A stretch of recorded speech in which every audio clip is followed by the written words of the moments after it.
Bonsoir à vous tous, réunis ce soir pour célébrer la mémoire de notre région dans un format que j'espère aussi immersif que stimulant. Je vous invite ce soir à revivre le siège de Toulon de 1793 qui opposa les forces royalistes aux forces républicaines de la Convention. Ici, du point de vue des résidents locaux, à savoir des Toulonnais et de la proche région qui entourait Toulon. Si quelques menus détails ont pu être ajustés pour servir le caractère épique de ce récit, les faits historiques qui sont rapportés ici sont authentiques et facilement vérifiables. De nombreuses sources sur Internet les documentent. Mais c'est avant tout pour vous faire ressentir ces événements que j'ai choisi de vous les présenter ainsi. Mon récit sera accompagné d'images et de musique pour vous inviter, pour vous immerger au cœur de cette époque extraordinaire. Prologue, l'ombre du Midi royaliste. En cet été de 1793, Toulon est une ville fière, vibrante, tiraillée. Elle vit entre deux mondes, celui de la mer, qui lui ouvre les bras du commerce, de l'échange, des escadres majestueuses, et celui du royaume de France, à présent décapité, que la Révolution a livré à ses convulsions. Le Midi, en ce temps-là, ne se rend pas. Il résiste. Il ne suit pas Paris aveuglément. Il garde la mémoire du roi, et dans bien des foyers, on a pleuré Louis XVI comme on pleure un père. Dans d'autres, plus farouches encore, on n'a jamais admis que le sang d'un oint du Seigneur ait pu couler sous les hurrahs. Toulon est de cela, et bientôt Toulon va faire plus que résister, elle va se soulever. Le printemps 93 a été sanglant. À Lyon, à Marseille, à Avignon, les forces révolutionnaires, les montagnards, matent les soulèvements à coups de guillotines et de canons. La Convention nationale, dans l'urgence, décrète la levée en masse, enrôle de force les pères de famille, ferme des églises, saisit les biens et allume partout le feu qu'elle prétend éteindre. À Toulon, on n'a pas attendu la terreur pour s'inquiéter. Le port, stratégique entre tous, abrite la flotte méditerranéenne française. 23 vaisseaux de ligne, 12 frégates, des arsenaux pleins, des canons chargés, rangés comme dans un salon, et un peuple d'ouvriers, d'arsenaliers, de soldats et de marins. Mais à qui doit-on obéir ici ? À la République ? Ou bien à la France d'Ancien Régime que l'on n'a jamais reniée ? La question devient brûlante quand arrivent à Toulon les agents de la Convention. Des commissaires jacobins, souvent incultes et fanatiques, qui croient gouverner en hurlant des discours sur les droits de l'homme, en décrétant l'égalité par la force, en supprimant la messe et en surveillant les sermons, en traquant les suspects, entraînant déjà plusieurs campagnes de purge. Ils installent leurs repères dans la chapelle Saint-François, réquisitionnée et vidée pour l'occasion. Alors, peu à peu, les autorités locales réagissent. Les notables, les marins, les ouvriers même, se méfient de cette république qui parle liberté mais ne connaît que la délation. Et dans l'ombre, le parti royaliste s'organise. À sa tête, quelques hommes de cœur et de conviction. Parmi eux, le contre-amiral Trogoff, chevalier de Saint-Louis et habile marin, notoirement connu pour sa participation dans les campagnes d'Amérique contre les Anglais. Et le baron d'Humbert, chef municipal, aristocrate au panache indéniable, et un réseau de fidèles qui préfèrent le drapeau blanc au bonnet rouge. Bientôt, ils font arrêter les commissaires envoyés par Paris, écartent les sympathisants phrygiens, rouvrent la chapelle Saint-François et commencent à envisager la suite. Mais Toulon, à elle seule, ne peut tenir face à une république en guerre. Alors, en août 1793, les représentants royalistes de Toulon, avec l'accord d'une partie de la population, commettent ce que Paris appellera une trahison, mais que d'autres nommeront un acte de fidélité. Ils projettent de livrer la ville et la flotte aux Anglais. Une escadre britannique, commandée par l'arrogant mais efficace amiral Hood, vogue au large de la ville. Avec lui, quelques vaisseaux espagnols, sardes et napolitains. Une véritable coalition des monarchies qui pourrait contrer la Révolution. Les Toulonnais ont parié gros. En livrant leur port, ils espèrent protéger la ville, sauver la flotte et ouvrir une brèche dans la République. Mais à Paris, la nouvelle tombe comme une bombe. Toulon va passer aux mains des traîtres et des Anglais. La Convention hurle, Robespierre s'étrangle, les Jacobins crient vengeance, les décisions sont prises, mais bientôt d'autres foyers de révolte les séparent encore de Toulon. Elle attendra, mais peu à peu, Paris resserre l'étau. Toulon se soulève, été 1793. L'été s'épuise sous le soleil blanc de Provence. Les cigales couvrent à peine le tumulte des places publiques. À Toulon, on murmure, on débat, on gronde. Le peuple, si souvent divisé ailleurs, se retrouve ici dans une étrange unité. On en a assez. Assez des discours creux venus de Paris, assez des mesures arbitraires, des messes interdites, des curés déportés, des jeunes enrôlés de force. Assez des dénonciations de voisins, des comités révolutionnaires, des décrets d'exception votés à la chaîne. Et Toulon n'est pas seul, tout le Midi frémit. Lyon s'est dressé, Marseille s'est enflammé, Avignon s'est soulevé.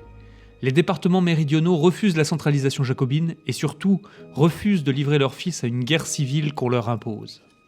Et maintenant, Toulon, qui, le 27 août 1793, fait parvenir une lettre à l'amiral Samuel Hood, mouillant avec son escadre au large, « Nous vous remettons la ville et la flotte au nom du roi de France ». C'est ainsi que commence un épisode unique dans notre histoire, une ville française livrée aux Anglais, volontairement, par fidélité à la monarchie. La flotte occupera le port à partir du 28 août, et c'est le 1er octobre 1793, après avoir sacré l'enfant du temple, Louis XVII, roi de France, et levé le drapeau blanc à fleur de lys, que Toulon se livre officiellement au renfort de la Royal Navy. Les vaisseaux de Sa Majesté britannique, flanqués de quelques galions espagnols, jettent l'ancre dans la rade du port. Hood débarque triomphant, suivi de ses officiers en perruques poudrées, raides comme des pics, quelque peu surpris d'être bien accueillis en terre de France. Les Toulonnais, eux, ne les reçoivent ni comme des envahisseurs, ni comme sauveurs, mais comme des alliés momentanés, utiles pour tenir la ville et défendre la flotte. Le contre-amiral Trogoff, officier loyaliste, veille au transfert de la flotte sans heurts. Revenu victorieux et décoré des Amériques, il connaît le port comme sa poche et sait prendre les décisions qui s'imposent. Grâce à lui, les vaisseaux de guerre français passent sous le pavillon blanc des Bourbons, mais restent alignés, protégés, prêts à être rendus à un roi revenu. À ce moment précis, tout semble possible. Le parti royaliste, mené localement par le baron d'Imbert, croit en un retournement général. Peut-être que l'insurrection de Toulon sera le début de la reconquête. Peut-être que Marseille, déjà soulevée, suivra, que les troupes de l'Ouest royalistes descendront, que l'Europe monarchique entrera par la porte de la Provence. C'est dans ce cadre que mes ancêtres Boutigny rejoindront Toulon pour cette dernière bataille. Deux frères, Hubert et Joseph, tous deux officiers, le premier en tant qu'ancien lieutenant de régiment et chasseur noble de la couronne, le second en lieutenant de vaisseau, et leur cousin François, qui les rejoindra au dernier moment. Mais à Paris, la Convention réagit avec une violence fulgurante. La ville est bientôt déclarée en rébellion ouverte. On mobilise les troupes, on dépêche un corps d'armée, on choisit pour le diriger le général Jean-François Carteau, ancien peintre en bâtiment, devenu général par la grâce révolutionnaire. Un homme bravache, sûr de lui, mais piètre stratège. Les premières troupes arrivent début septembre. Elles ne sont pas nombreuses, mais résolues et bientôt rejointes par des renforts. Les conventionnels veulent reprendre Toulon à tout prix et en faire un exemple. Mais Toulon, déjà pour l'époque, est une place forte de renom. On voit en effet sur ses plans toute l'organisation en fort Vauban de la ville, qui correspondrait à peu près aujourd'hui au vieux port et à l'essentiel du vieux quartier de Toulon. La plupart de la muraille d'enceinte a été aujourd'hui démantelée et correspondrait, pour peu qu'on compare avec une carte moderne, au boulevard de Strasbourg dans son organisation. Il s'agit d'une ville fortifiée, assise sur une rade immense, protégée par ses forts, une quinzaine au total, comme répartis sur la carte. Un prodigieux nœud de résistance qui tire parti des reliefs entourant la ville, conscient que cet atout peut aussi se transformer en faiblesse si l'un de ses points tombe et que l'ennemi s'empare des hauteurs. Les républicains constatent aussi cela et projettent d'encercler progressivement par des troupes la ville et ses défenses, pour écraser ce symbole vivant de la contre-révolution. Les victoires qu'elle a enchaînées ont fait refluer toutes les forces royalistes encore vivantes qui venaient de Lyon, de Marseille, dans la ville de Toulon, montant les effectifs à près de 22 000 hommes, ainsi que de nombreux réfugiés, des prêtres, des nobles et des gens de toutes conditions qui n'embrassent pas Marianne. Et pendant des semaines, ces gens se préparent au siège, remplissent les greniers, bâtissent des fortifications supplémentaires. 2 forts sont ainsi érigés avec l'aide des Anglais, Mulgrave et Malbousquet, pour verrouiller la vallée côté ouest et opposer davantage de résistance. La bataille de Toulon va commencer, mais elle ne sera pas qu'un affrontement militaire. Elle sera une guerre d'idéaux, de mémoire, de fidélité, entre 2 Frances que tout oppose. Les premiers jours du siège, septembre 1793. Septembre s'installe, lourd et incertain. Les collines brûlées par l'été s'ornent de poussière rouge, les sentiers crissent sous les pas des soldats. Le vent, parfois, apporte une odeur de poudre et de sel. Le siège de Toulon commence, mais il n'a encore ni rythme ni direction. Les défenseurs se sont préparés pendant des mois et attendent de voir où la République concentrera ses assauts. Le général Cartaux s'installe aux abords de la ville, côté nord, avec quelques 30 000 hommes. Il observe, il dessine, tergiverse. Ancien artiste, il hésite sur la marche à adopter. Il possède l'avantage du nombre, mais la protection robuste de Toulon pourrait vite venir à bout de cet atout et ruiner toute chance de victoire, en plus de sa réputation. Autour de lui, les soldats s'impatientent. Ils campent dans les garrigues, boivent l'eau tiède des sources, se nourrissent mal, s'entraînent peu. Les premières escarmouches ont lieu près de l'Aiguillette et du fort du Caire, mais elles sont mal coordonnées. Les troupes républicaines, parfois composées de jeunes recrues à peine formés, avancent à l'aveugle, sans stratégie, attendant l'erreur de la part des royalistes. En face, les coalisés s'installent solidement dans Toulon. Les Anglais de Hood se positionnent dans les forts, surtout celui de Balaguier et de l'Aiguillette, qui verrouillent l'entrée de la petite rade. Les Espagnols, nombreux mais peu organisés, garnissent les bastions et la haute ville. Les Toulonnais, eux, travaillent à fortifier les lignes, à préparer les canons, à nourrir les troupes. Le siège peu à peu s'enlise. Cartaux donne des ordres contradictoires, avance puis recule, installe des batteries qui ne servent à rien, tente de faire des percées et surtout ignore un point crucial, le contrôle des hauteurs. Car à l'est de la ville, dominant les 2 rades, se dresse la colline du Caire et à son sommet le fort Mulgrave, bientôt baptisé par les soldats le Petit Gibraltar. C'est une position clé, défendue par quelques 6 000 hommes.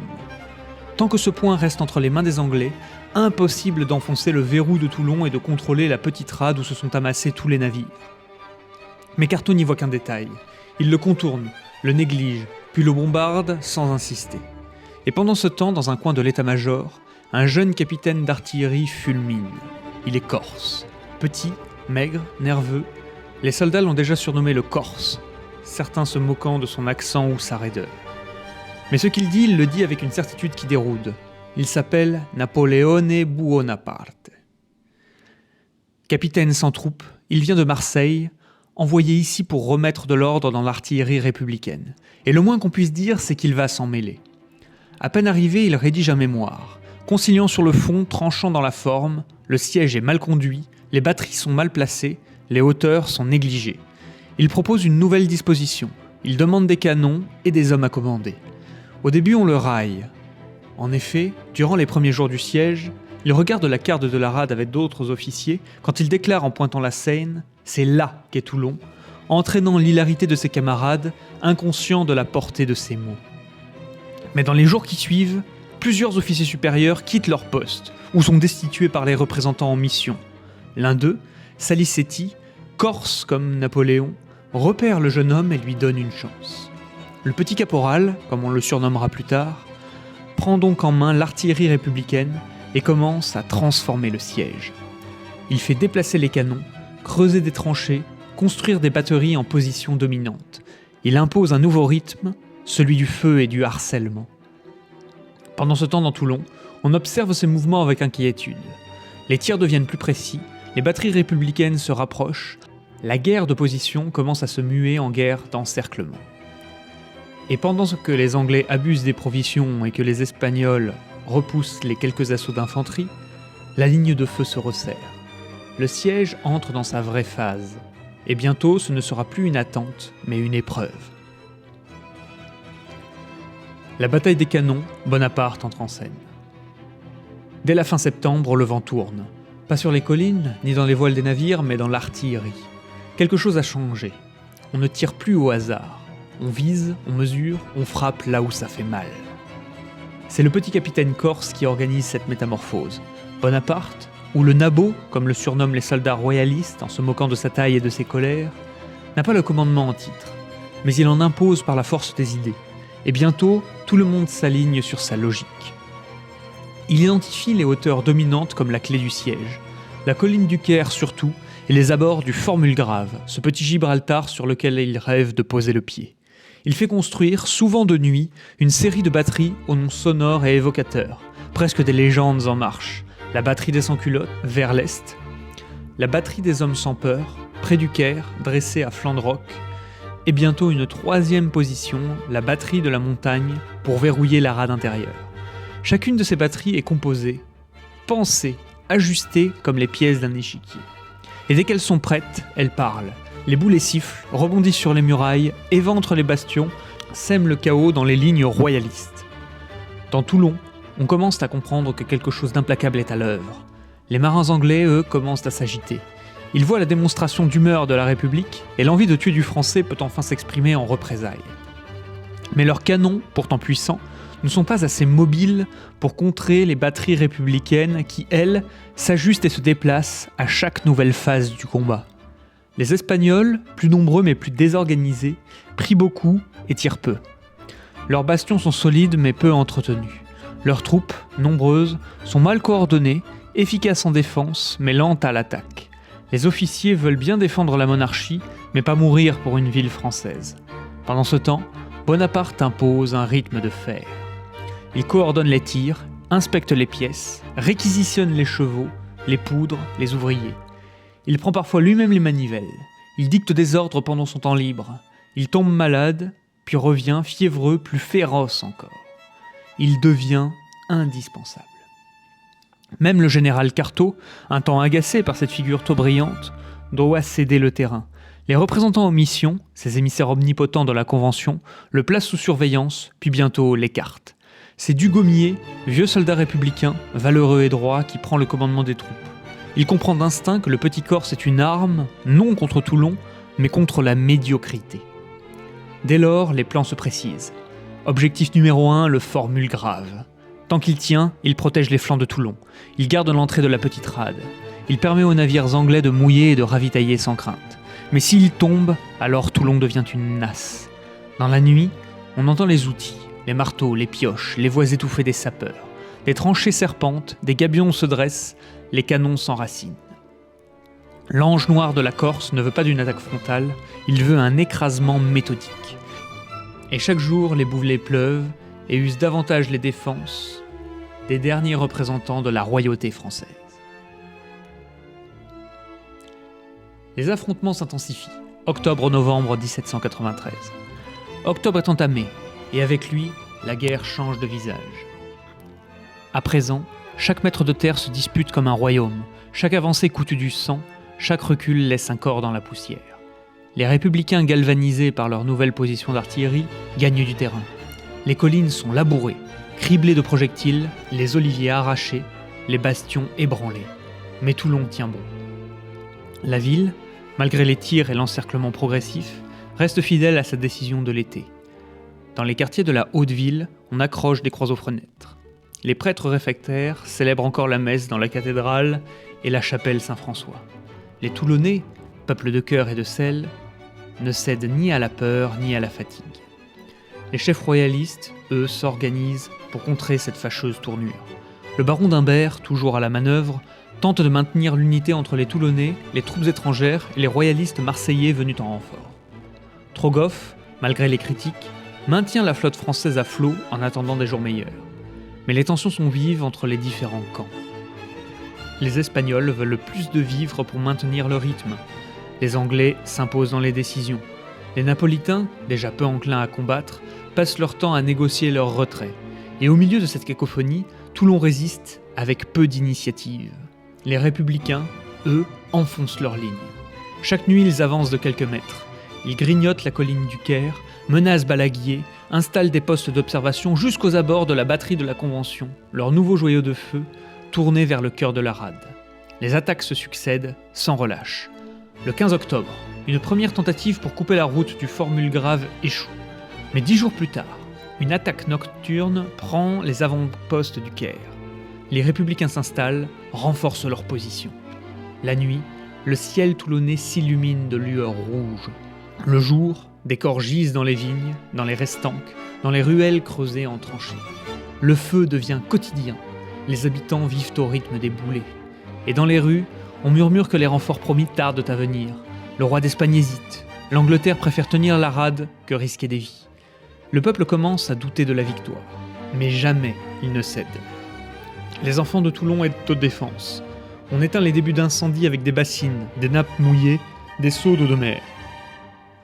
Les femmes préparent des bandages et des soupes, les vieillards prient. Le soir, on chante encore, parfois dans les caves. Car on y croit toujours.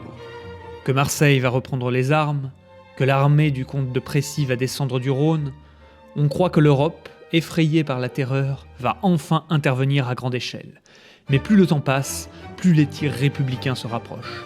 Et le visiteur du soir, dans son coin de cartes, resserre l'étau. Il le sait désormais, un assaut bien placé sur Mulgrave suffira.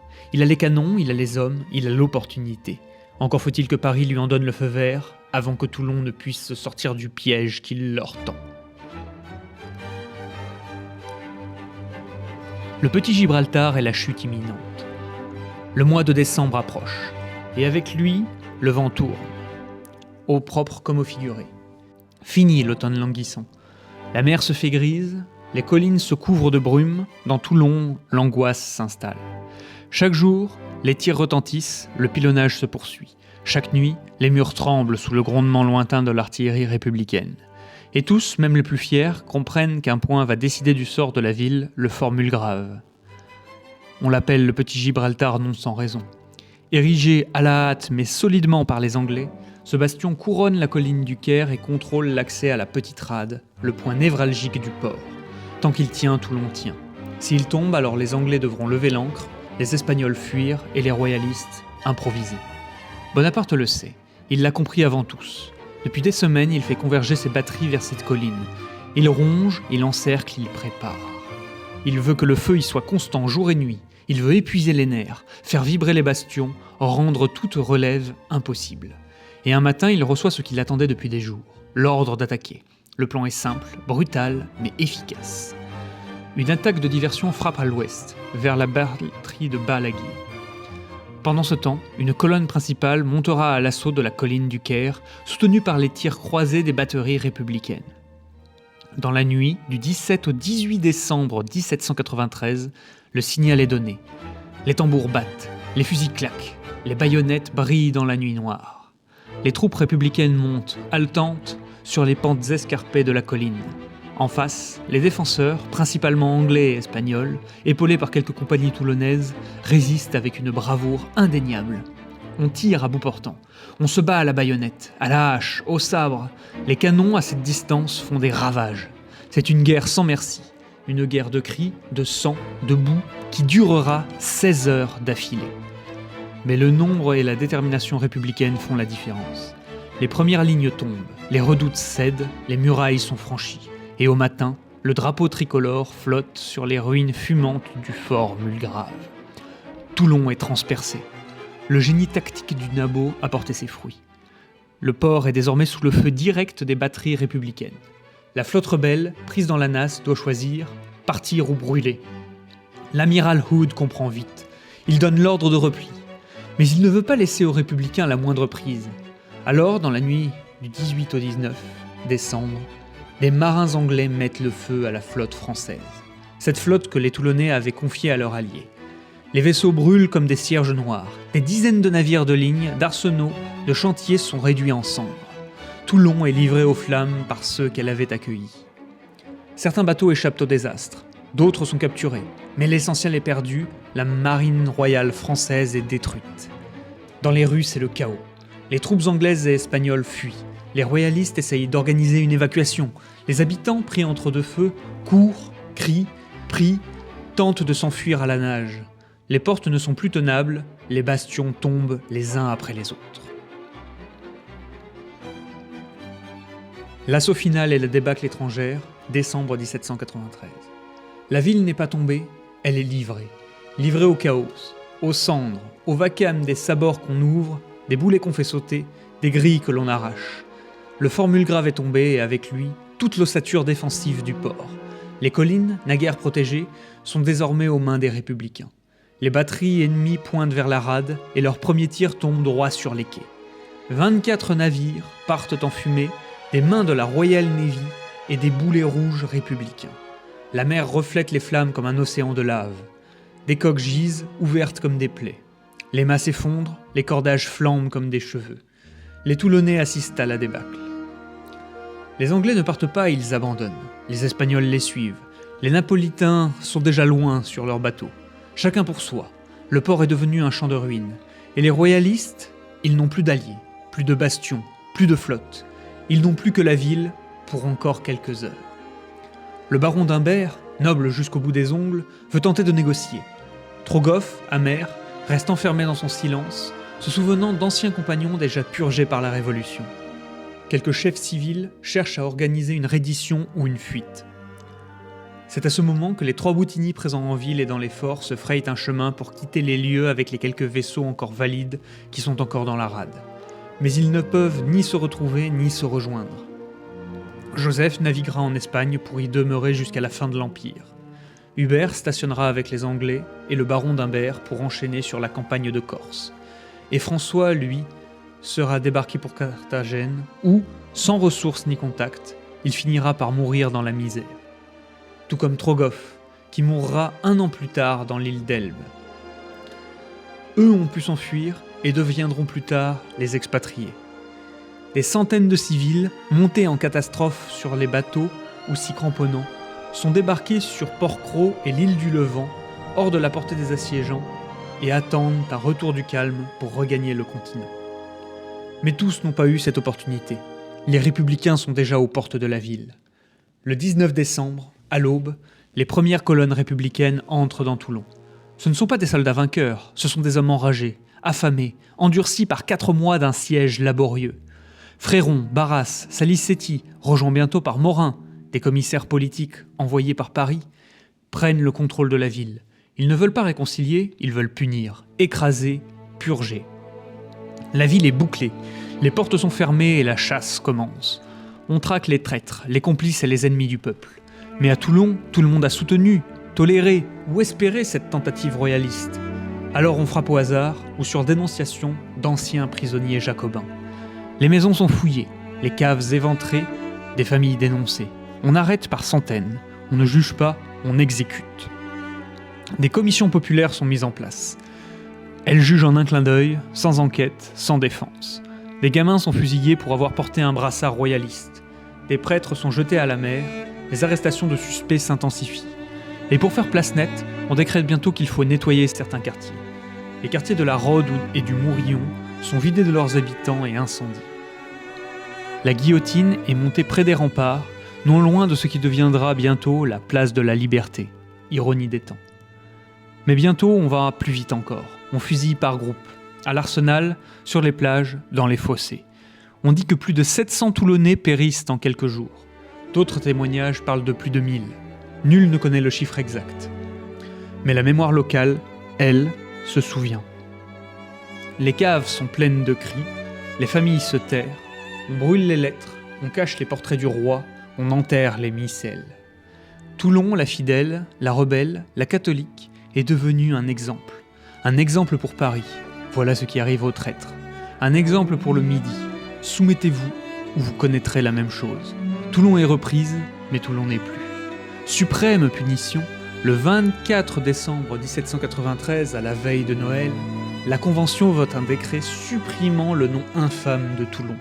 La ville est rebaptisée Port-la-Montagne, en hommage au fameux groupe politique de la Convention composé des révolutionnaires les plus radicaux. La ville meurt une 2e fois.